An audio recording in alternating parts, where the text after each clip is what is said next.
पंजाब हुकूमत ने corona cases फैलने के सबब स्मार्ट लॉकडाउन सख्त करके मजीद 8 इलाकों को बंद करने का फैसला किया है, जिनमें Gulberg, DHA, Gulshan Ravi, Faisal town, garden town, अंदरून शहर बंद करने पर इतफाक किया गया है। ज़राई कमिश्नर ऑफिस के मुताबिक 5 रोज़ पहले शहर के 21 इलाकों की 61 गलियों और ब्लॉक्स को बंद किया गया।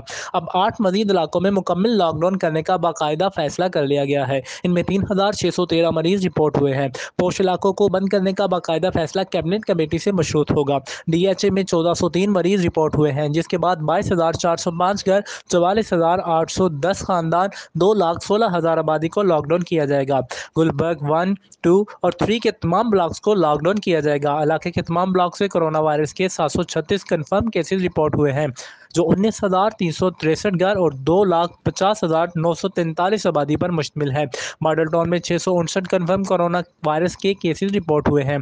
फैसल टाउन में 188 कन्फर्म केसेस, गार्डन टाउन से 238, गुलशन रावी में 212, वॉलेट सिटी में 170 मरीज कन्फर्म हुए हैं। अंदरून शहर की अकबरी मंडी और शाह आलम मार्केट खुली रहेगी। जौहर टाउन के इलाकों में SOPs पर अमल दरामद करवाने पर इत्तफाक किया गया है। मुकम्मल लॉकडाउन होने वाले इलाकों में शॉपिंग मॉल्स और मार्केट्स बंद रहेंगी। जी।